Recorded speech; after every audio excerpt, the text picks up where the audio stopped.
After 15 years in the city, burnout hit me like a freight train. The constant noise, the pressure, the endless grind, it was destroying me. My doctor did not mince words. "Change your environment or change your career," he said, sliding a prescription for anxiety medication across his desk.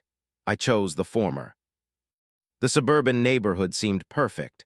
Tree-lined streets, manicured lawns, houses with actual space between them. When the realtor showed me the property with the oversized garage, I knew I had found my sanctuary. My work required privacy and security. This place offered both. Moving day was uneventful. The movers unloaded my sparse furniture while I directed my specialized equipment into the garage. Most neighbors waved from a respectful distance. A middle-aged couple dropped off a homemade pie. An elderly man offered local restaurant recommendations. Normal, pleasant people. Then I met Karen. She appeared at my driveway's edge as I was thanking the movers. Mid-50s. Bottle blonde hair cut in that distinctive speak-to-the-manager style, pressed khakis, a smile that never reached her eyes. "Welcome to Oakwood Estates," she said, her gaze drifting past me to my oversized van. "I am Karen Mitchell. I live across the street, the white house with the blue shutters." I introduced myself and extended my hand. She shook it limply, her attention clearly elsewhere. "Are you planning to park that vehicle here permanently?" she asked, pointing to my van. "Yes, I need it for work." Her smile tightened. "You should know we have very specific HOA regulations about commercial vehicles. I am on the board, actually. 15 years now." I nodded politely. "I will look into it." The aesthetic of our neighborhood is very important to everyone here. Property values depend on uniformity and compliance. She continued speaking, but I had mentally checked out. I was exhausted from the move and in no mood for a suburban power trip. I thanked her for the welcome and retreated inside. That night, as I unpacked kitchen boxes, I spotted her standing under a streetlight, taking photos of my house with her phone. I closed the blinds and dismissed it as harmless nosiness. 3 days later, the first note appeared in my mailbox. Typed unsigned, but I knew exactly who had written it. Noise compliance notice. Residents are reminded that suburban tranquility requires adherence to noise ordinances. Persistent mechanical humming violates Section 8.3 of the HOA guidelines. I stared at the note in disbelief. I had not even unpacked my equipment yet. Nothing in my garage had been powered on. There was literally no noise to complain about. The next evening, I spotted Karen in her front yard, pretending to garden while conspicuously aiming her phone camera at my property. When I waved, she quickly looked away and hustled back inside her house. That weekend, I was hanging blackout curtains in my home office when someone knocked on my door. A balding man in a polo shirt introduced himself as the HOA president. He seemed uncomfortable. "We have received a complaint about a possible code violation," he said, handing me an official-looking citation. "Regarding excessive vehicle presence and unverified business use of a residential property." I accepted the paper without comment. "There was also mention of unusual noise," he added, clearly fishing for information. "There is no noise," I stated flatly. "I have barely finished unpacking." He nodded, avoiding eye contact. "Well, just be aware of our regulations. Some members take them very seriously." As he walked away, I glanced across the street. Karen stood in her window, watching our interaction with undisguised interest. When our eyes met, she did not look away. She smiled. I closed my door slowly, the citation crumpled in my fist. This was supposed to be my escape from stress, not the beginning of a new kind of warfare. I had no idea then just how badly Karen had miscalculated, or what that miscalculation would cost her. The next few weeks confirmed my suspicions. Karen was not just a nosy neighbor. She was conducting a full surveillance operation with me as the target. Every morning when I left for work, she would casually appear in her yard, tracking my movements as I loaded equipment into my van. She never waved. She just watched. Her gardening habits became suspiciously aligned with my schedule. She would prune the same bush for an hour if I happened to be in my driveway. always positioned with a clear line of sight to my garage door, always with her phone within reach.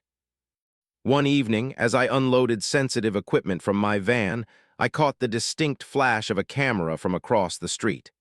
I looked up to see Karen duck behind her curtains. My patience was wearing thin. The friendly neighbor who had brought the pie, Linda was her name, stopped by with a warning. "I should not be telling you this," she whispered on my front porch, "but Karen has been circulating emails about you to the HOA board, claims you are running an illegal business, says there is strange electromagnetic interference coming from your garage, something about government conspiracy theories." I thanked Linda for the heads up, careful to keep my expression neutral. This was becoming more than an annoyance. My work required absolute discretion. Attention was the last thing I needed. The next day, another citation appeared in my mailbox. This one cited unverified electronic equipment usage in a residential zone and included a $250 fine. I dropped it in my shredder without a second thought. My van and equipment were government registered. I had federal clearance that superseded local HOA regulations, but explaining that would only invite more questions. On Thursday, Karen finally confronted me directly. I was retrieving my mail when she marched across the street, stopping at the edge of my property. "Your garage has been making noises all night," she announced loudly. "Several neighbors have complained about the humming." I looked around pointedly. No other neighbors were in sight. "There is no noise, Karen. My garage is soundproofed." Her eyes widened. "Why would you need soundproofing unless you are hiding something illegal?" "I value my privacy," I replied evenly, "as should everyone. The HOA has rules about home modifications. I have not modified the structure. The soundproofing is internal." She stepped closer, lowering her voice to a hiss. "I know what you are doing in there. The electronic signals, the government van, the late-night activity." I stared at her, genuinely confused about what conspiracy theory she had constructed in her mind. "I am watching you," she said, jabbing a finger toward my chest. "We do not allow your kind in Oakwood Estates." As she stormed off, I wondered what exactly she meant by my kind. Government employee? City transplant? Whatever it was, her fixation was escalating from annoying to concerning. That night, my security system sent an alert to my phone. Motion detected, north side of garage. I checked the camera feed to see Karen creeping along my driveway, flashlight in hand, heading toward my garage door. I watched in disbelief as she pressed her face against the small window, shining her light inside. I triggered the outdoor floodlights remotely. Karen jumped back, startled, then hurried across the street to her house. She had crossed a line from harassment into trespassing. The next morning, I reviewed the full security footage. Karen had spent almost 20 minutes prowling around my property. She had tried the garage door handle. She had peered through every window. She had even attempted to look under the garage door seal with her flashlight. I reported the incident to local police as trespassing, but declined to press charges. The responding officer seemed to know Karen. He sighed heavily when I described what happened. "We have had complaints from Mrs. Mitchell before," he said diplomatically. "About various neighbors. If you have footage, I suggest keeping it. Establish a pattern if this continues." 2 days later, Karen was at it again, this time in broad daylight. I was working in my home office when I heard her voice outside. I looked out to see her standing in the street with another neighbor, pointing animatedly at my garage. "The equipment in there is affecting my television reception," she was saying loudly. "My husband thinks it might be illegal signal jammers, or worse." The neighbor looked uncomfortable, nodding politely before making a hasty retreat. Karen remained, staring at my garage with open hostility. She was building her case, gathering allies, creating a narrative, and I knew exactly where this was heading. That night, I doubled the security on my garage. New locks, enhanced motion sensors, silent alarms connected directly to my agency. I had a feeling Karen was just getting started. The new security measures did not deter Karen. If anything, they intensified her obsession.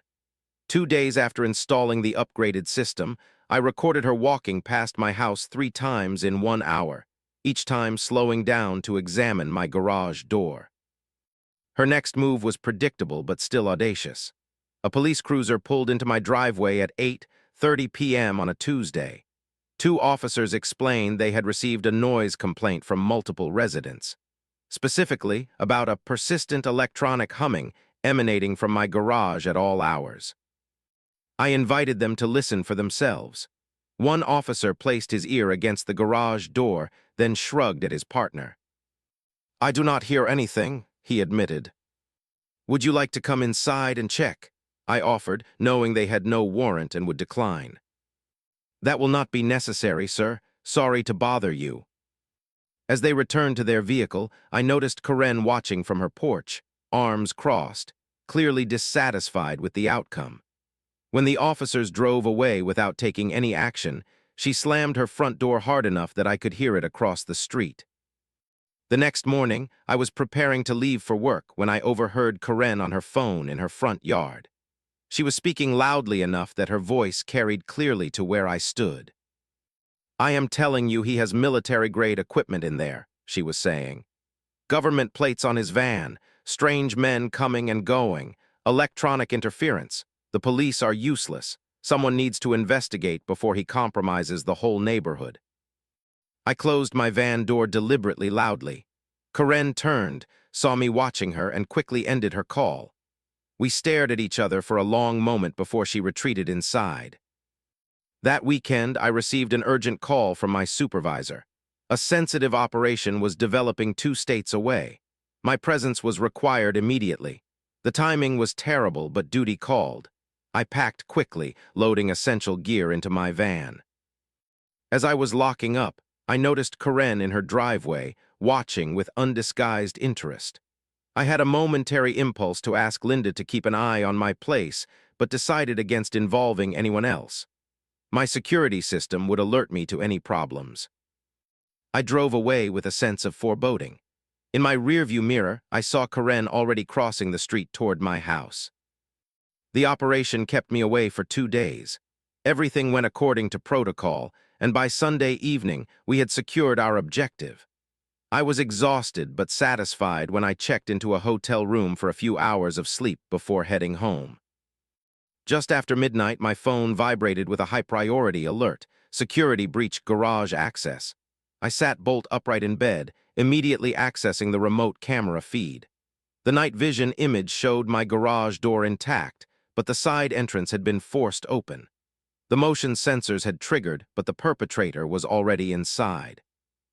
I switched to the interior camera. There she was, Karen, standing in the middle of my garage, flashlight in hand, mouth agape as she took in the sophisticated equipment around her. The mobile command center, the communication arrays, the classified materials clearly marked with federal seals. She moved toward one of the secure cases, running her fingers over the government warnings stamped on its surface. Then, unbelievably, she began trying to open it. That was when the silent alarm activated. A signal was automatically sent to the nearest field office. The breach protocol was initiated. Karen had no idea that she had just triggered a federal response. She continued rummaging through my workspace, opening drawers, examining equipment, utterly oblivious to the forces now converging on my house. I made an emergency call to my supervisor, explaining the situation. He was already aware. The system had alerted the entire chain of command. "Stay where you are," he ordered. "Team is en route, ETA 14 minutes. I watched helplessly through my phone as Karen picked up classified documents, examined sensitive equipment, and systematically violated federal law with every touch. She had spent weeks building a fantasy about what was in my garage. Now she was facing the reality, and that reality was about to crash down on her with the full weight of federal authority. The response was swift and overwhelming. From my hotel room 2 states away, I watched through security cameras as unmarked vehicles silently surrounded my house. No sirens, no flashing lights, just precise, coordinated movement. Karen was still inside my garage, oblivious to what was happening outside. She had found the communications terminal and was trying to access the computer system. Every unauthorized touch was being logged, every fingerprint recorded, every movement captured on multiple security feeds. The first agent approached my front door, then two more covered the back. Four additional agents positioned themselves around the garage. All were in tactical gear, weapons drawn but lowered. Standard protocol for a breach of this security level. One agent spoke into his radio, confirming positions. Then, with military precision, they moved. The side door to the garage burst open. Flashlight beams cut through the darkness, all converging on Karen. Federal AG and TS, do not move, hands where we can't see them. Karen screamed. She dropped the flashlight she was holding and raised her hands, her face a mask of shock and confusion. On your knees now. She complied, trembling visibly even through the grainy security feed. An agent approached cautiously, secured her hands behind her back, and began reciting her rights. Two others swept the garage, checking for additional intruders or tampering with equipment. What are you doing? This is a private neighborhood. Karen's voice was shrill with indignation and fear. I was investigating a noise violation. The agents ignored her protests, continuing their security protocols. One agent spoke into his radio. Subject secured, area being swept. No additional personnel detected. Within minutes, Karen was escorted outside where additional agents had established a perimeter. Neighbors had begun to emerge from their homes, drawn by the commotion. They stood in small clusters on their lawns, watching in stunned silence as Karen, the self-appointed guardian of neighborhood propriety, was placed in a federal vehicle. The operation commander contacted me directly. Sir, we have the intruder in custody. Initial assessment shows multiple violations of federal security protocols. How do you want to proceed? By the book, I replied. Full charges. I will return first thing in the morning to assess any compromise. Understood. Subject claims she was investigating a noise complaint as part of a homeowners association. Says she had authority to inspect the property. I almost laughed. She had no authority. This is documented harassment escalating to breaking and entering and now federal trespassing. Check the security logs. This has been building for weeks. I terminated the call and began packing immediately. Sleep would have to wait. I needed to get back and assess the damage. The 5-hour drive gave me plenty of time to process what had happened.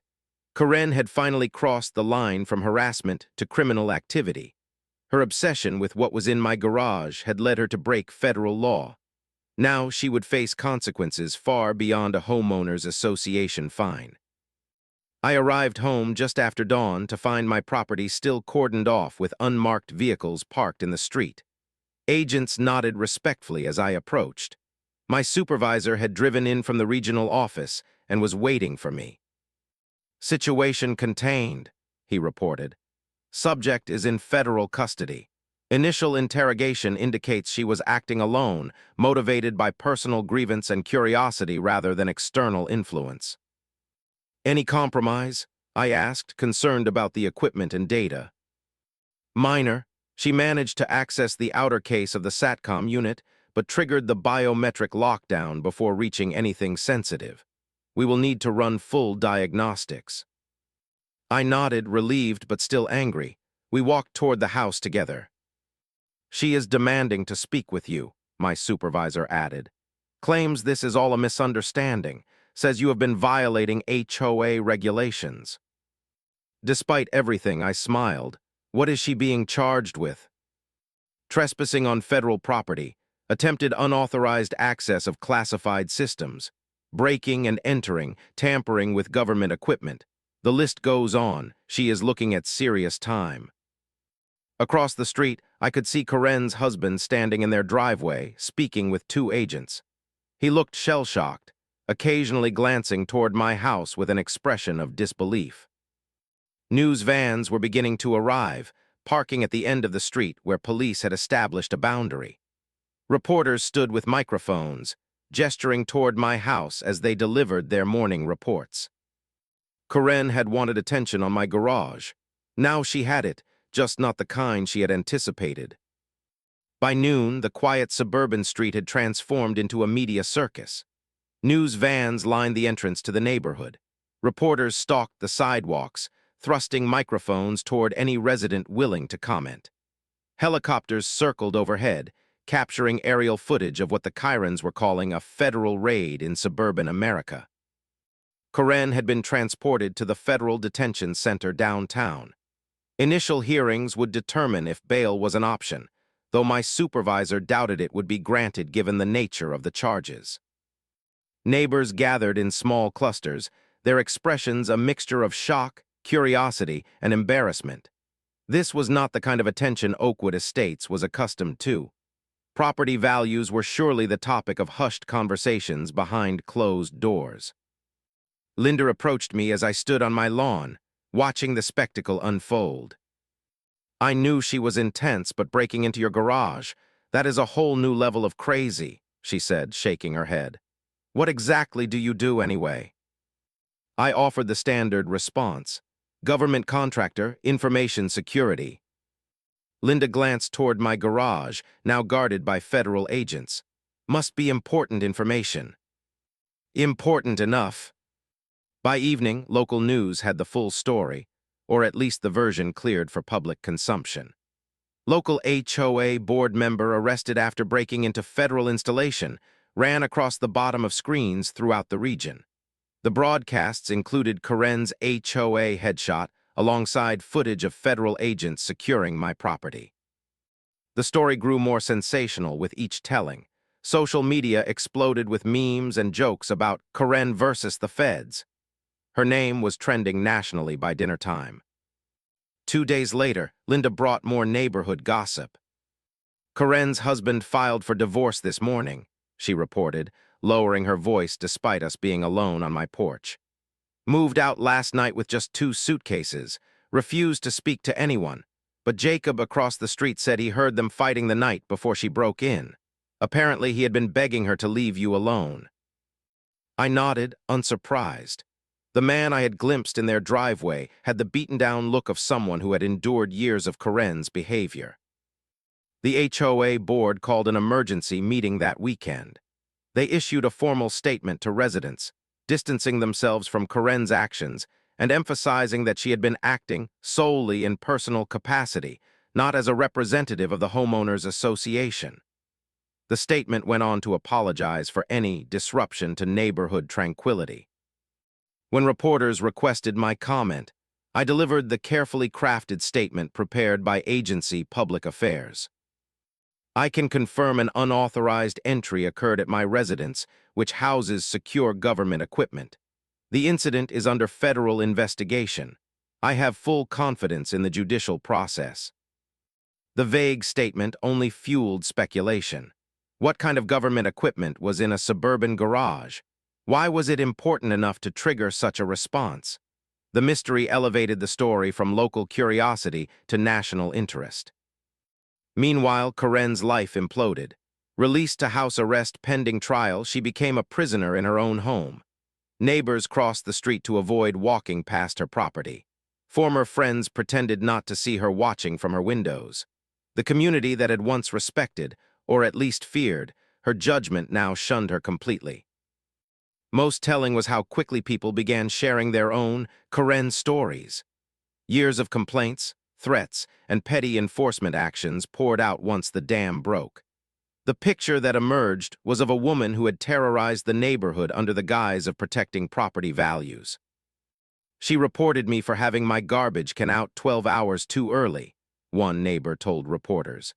"Called the city when my Christmas lights stayed up until January 10th, said another. "Threatened to sue when my daughter's lemonade stand violated commercial zoning restrictions." The community had tolerated her behavior for years. Now, with federal charges hanging over her head, they felt free to speak. And I watched it all unfold from my front porch, the irony not lost on me. Karen had been obsessed with what was happening in my garage. Now all anyone cared about was what was happening in her house. Karen's preliminary hearing was closed to the public due to national security concerns, but details emerged through legal filings and courthouse sources. Her attorney attempted to portray her as a concerned citizen who had accidentally encountered sensitive materials while investigating a community noise complaint. The federal prosecutor demolished this defense in minutes. The defendant conducted weeks of surveillance. She documented her intentions in emails to HOA board members. She forcibly entered a secured location clearly marked with federal warnings. She attempted to access classified systems. These are not the actions of a concerned neighbor. They are the deliberate acts of someone who believed herself above the law. The judge denied bail, citing flight risk and the seriousness of the charges. Karen was remanded to federal custody pending trial. Her mugshot leaked online within hours. Professional Karen, with her perfect blonde hair and country club attire, replaced by a disheveled, tear-streaked face in prison orange. The image spread through neighborhood social media groups and beyond, becoming a warning meme about minding your own business. Local news tracked down former neighbors from Karen's previous communities. A pattern emerged. She had left a trail of HOA complaints, petty lawsuits, and community conflicts wherever she lived. One former neighbor revealed she had been asked to leave 2 previous HOA boards for overzealous enforcement activities. Karen's son, a high school sophomore, stopped attending school after classmates discovered his connection to the FBI Karen story. Her husband filed for expedited divorce proceedings, citing irreconcilable differences and personal embarrassment in court documents that quickly became public. Throughout all this, I maintained my silence. My agency advised minimal engagement with the story. "Let the legal system work," my supervisor counseled. "Every statement you make could complicate prosecution." I followed this advice, despite reporters camping at the end of my driveway and neighbors fishing for details. The mystery surrounding my garage only intensified public interest. 6 weeks after the break-in, Karen's attorney attempted a last-ditch strategy. She filed a countersuit against me for defamation, claiming I had deliberately misrepresented the nature of my garage to entrap her. The judge dismissed the suit in a scathing 1-page ruling. The plaintiffs claimed that a homeowner defamed her by not disclosing the contents of his private, secured garage, which she then illegally entered, strains legal credulity beyond recognition. This court finds no merit whatsoever in the claim that a citizen has a right to know what federal equipment is stored in a private residence, nor that the owner has any obligation to disclose such information to a homeowners association. The dismissal was the final blow to Karen's already crumbling public image. Even those who had initially sympathized with her struggle against a mysterious government presence now saw her as delusional and entitled. I attended her formal arraignment, sitting quietly in the back of the courtroom. When Karen entered in handcuffs, her eyes swept the gallery and locked with mine. The hatred in her gaze was palpable. I maintained eye contact, my expression neutral, as the charges were read. Trespassing on federal property, breaking and entering, attempted unauthorized access of classified systems, tampering with government equipment, obstruction of justice. Her attorney entered a not guilty plea, but it was clear from the prosecutor's confident demeanor that the evidence was overwhelming. The trial date was set for 3 months later, though everyone in the legal community knew it would likely end in a plea deal. As Karen was led away, she turned again to look at me. This time, beneath the anger, I saw something else: fear. The reality of her situation was finally sinking in. This was not an HOA dispute that could be argued away at a community meeting. This was federal prosecution with real consequences. Outside the courthouse, reporters swarmed, shouting questions. What was in your garage that warranted such a response? Did you know Karen Mitchell before moving to the neighborhood? Was this part of a larger federal operation? I pushed through silently, offering no comment. But as I reached my car, I allowed myself a small, private smile. For weeks, Karen had made my life miserable, casting suspicion on my every move, invading my privacy, questioning my right to exist peacefully in my own home. Now, as she faced years in federal prison, I found a certain symmetry in the situation. Karen had been so concerned about noise coming from my garage. Now she would live in a place where noise was constant, privacy non-existent, and control an illusion.